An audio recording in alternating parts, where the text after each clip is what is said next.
बिस्मिल्लाहिर्रहमानिर्रहीम। अस्सलामुअलैकुम। Easy learn में खुश आमदीद। आज एग्जांपल डिस्कस हो रही है। नेक्स्ट फर्दर, ठीक है। ए बी सी एक ट्रायंगल है, ठीक है। आपके पास ये बड़ी वाली जो कि आइसोसेलेस ट्रायंगल है। आइसोसेलेस ट्रायंगल कौन सी ट्रायंगल होती है जिसकी ये जो दो साइड्स हैं वो बराबर होती हैं। बेस के अलावा दो साइड्स बराबर होती हैं। बेस उसने मेंशन कर दी B C on B C a point D on B C A point D is taken away from C. अच्छा, बी सी को वो कह रहा है कि एक आगे पॉइंट हम इस तरह लेके गए हैं, जैसा कि आप यहाँ पर देख सकते हैं। इसी को आगे बढ़ाया बी सी को और डी तक लेके गए हैं। कोई पॉइंट डी जनरल ले लिया है, उस डी से आगे अपनी एक लाइन ड्रा की।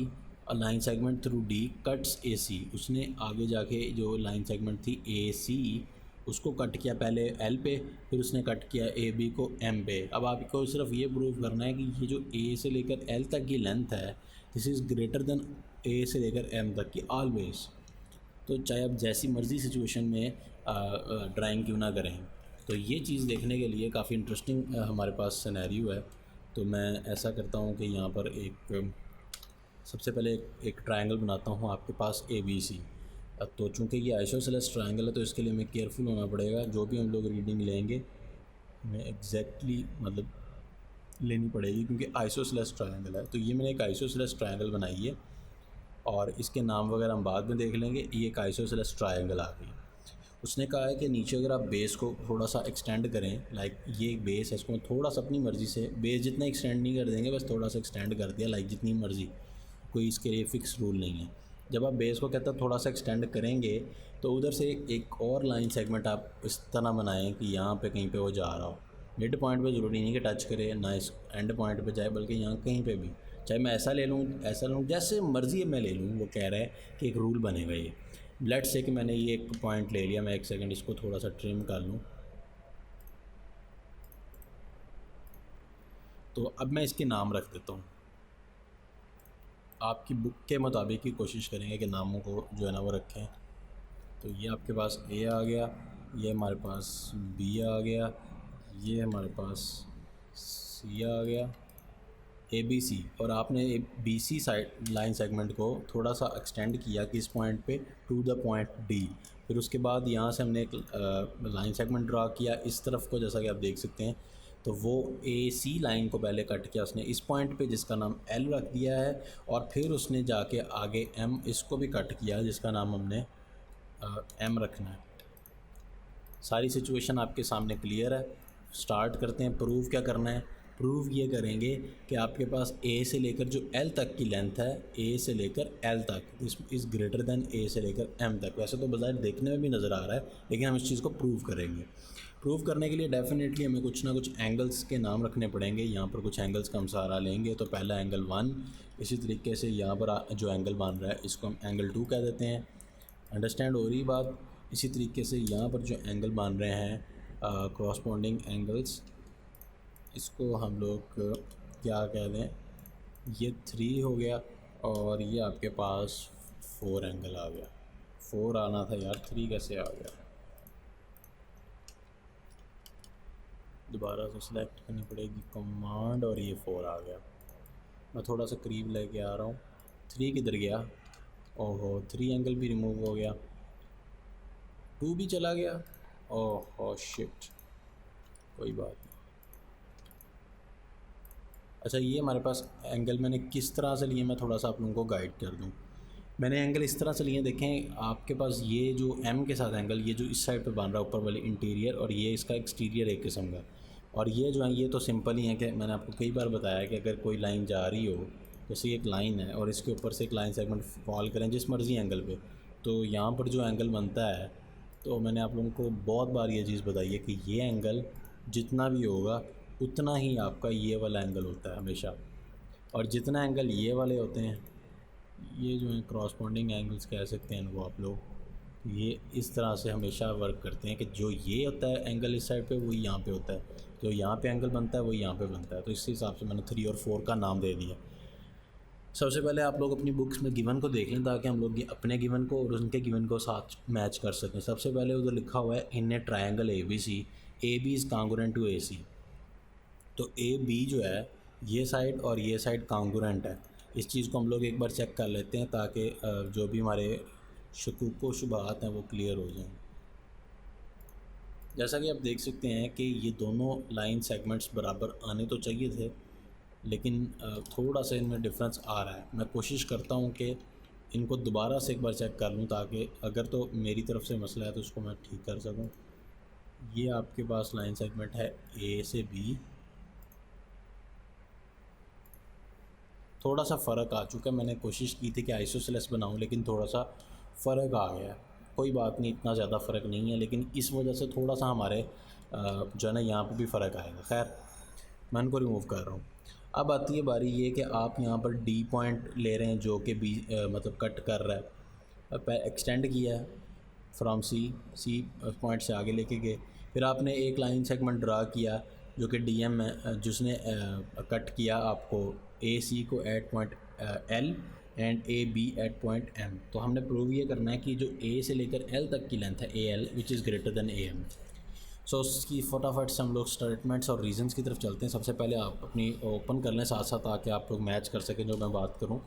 पहली स्टेटमेंट है in a triangle A B C angle B is greater than angle 2। ये जो एंगल है ना ये वो कह रहा है बड़ा होगा, चेक करके देखते हैं कि क्या बड़ा होता है। Angle 2 is greater than angle B, sorry congruent greater की जा रहा हूँ, कांगुरेंट होना चाहिए। रीज़न क्या है, कोई इसके बारे में मुझे बता सकता है? रीज़न सिंपल सी है कि अगर आपके पास एक ट्रायंगल हो, ये एक ट्रायंगल है आइसोसेलेस ट्रायंगल कब होती है, क्या उसकी सिचुएशन रिक्वायरमेंट क्या है? उसकी रिक्वायरमेंट ये है कि अगर आपके पास कोई सी दो साइड्स जो हैं वो इक्वल हो जाएं। जब दो साइड्स इक्वल हो जाएं तो उनके जो अपोजिट एंगल हैं वो भी क्या हो जाते हैं, इक्वल। और इसके बाद आप देख सकते हैं कि एक ट्रायंगल है एम, ये एम और ये बी की तरह ये बी और ये डी। इसको मैं शो करवा दूँ। ये ट्रायंगल बन रही है ये वाली, ये पूरी एक ट्रायंगल है, यहाँ से शुरू हो रही है एम बी डी। इस बड़ी ट्रायंगल में अगर आप गौर करें तो एक यहाँ पर एंगल बन रहा है बी और एक यहाँ पर एंगल इसके रिलेटेड यहाँ पे 1 आ रहा है।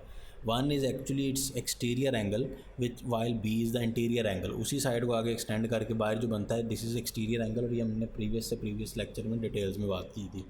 मैं इसको रिमूव करके दोबारा से यहाँ पर एंगल मेंशन करना चाहता हूँ ताकि हम लोग चेक कर सकें कि क्या इंटीरियर तो आपके सामने आ चुका है, अब ये एक्सटीरियर एंगल है, ये इससे बड़ा होना चाहिए। और आप लोगों ने ख़ुद से देखा कि ये 85 एंगल आया, तो उसकी बात बिल्कुल ठीक है।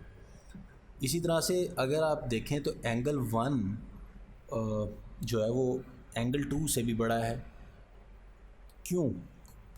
अगर एंगल 1 इस एंगल से बड़ा है तो ये और ये तो वैसे ही बराबर है ना, बी एंगल और एंगल 2 तो एक ही चीज़ है, इतना ये है उतना ये है।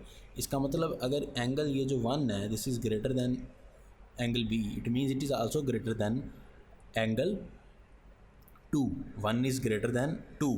रीज़न क्या है कि because from the above discussion, जैसे उसने आपकी बुक में लिखा है फ्रॉम 1 एंड 2। ओके, अब एक और ट्रायंगल को देखने लगे हैं। यहाँ पर एक और ट्रायंगल बन रही है, ज़रा गौर कीजिएगा, जिसको मैं हाईलाइट करने लगा हूँ। LCD बहुत ज़बरदस्त LCD है आपके मोबाइलों की और आपके PC की, ये भी LCD में आप क्या देख रहे हैं कि यहाँ पर एक मतलब एंगल 3 बन रहा है और कुछ यहाँ पर एंगल्स हैं।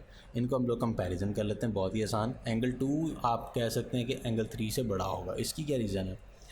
एंगल 2 एंगल 3 से इस वजह से बड़ा है क्योंकि ये जो है ये इंटीरियर है, वो जो है वो एक्सटीरियर है, ठीक है। इस हिसाब से आपका जो एंगल 2 है वो एंगल 3 से बड़ा होना चाहिए। ये एक्सटीरियर एंगल है, ये इंटीरियर है। चेक करते हैं, ये देखें, ये जो अभी एंगल मैं ले रहा हूँ this is actually the interior angle, क्योंकि हम लोग जो ट्रायंगल कंसीडर कर रहे हैं वो कौन सी है, आप लोगों को उसका अंदाज़ा है। That is actually the triangle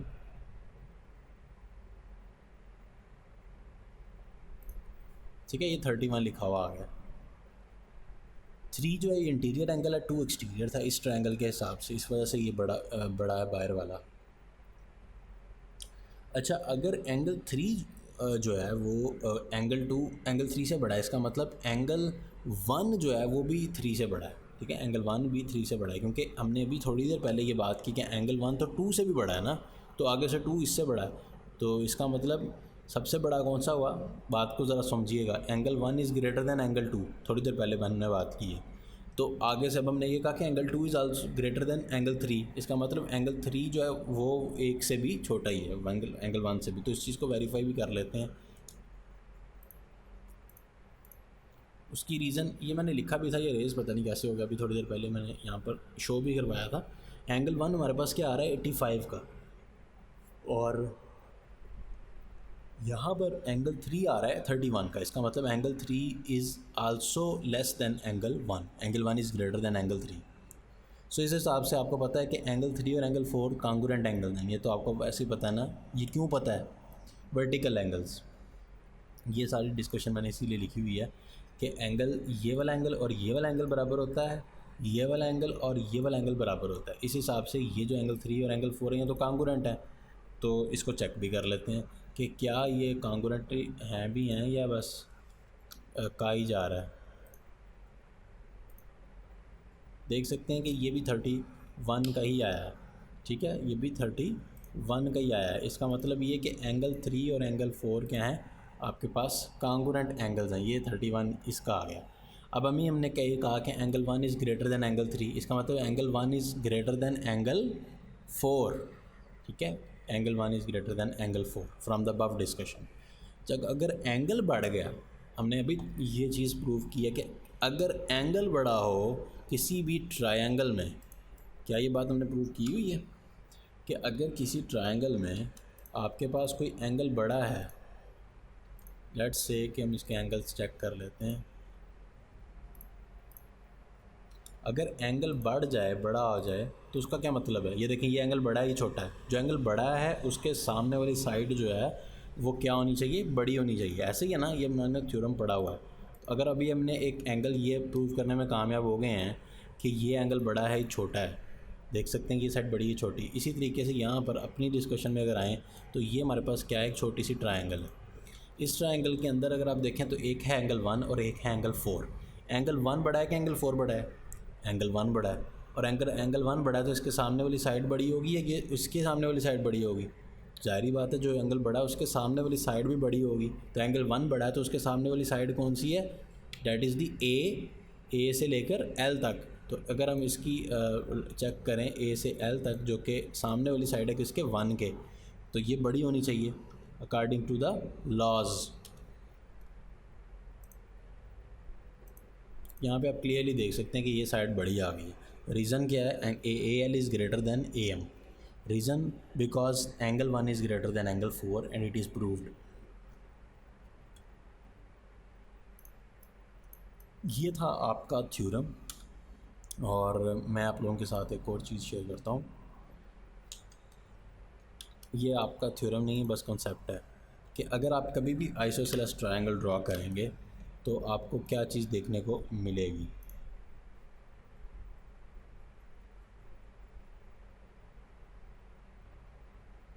let's say कि ये एक आइसोसेलेस ट्रायंगल है।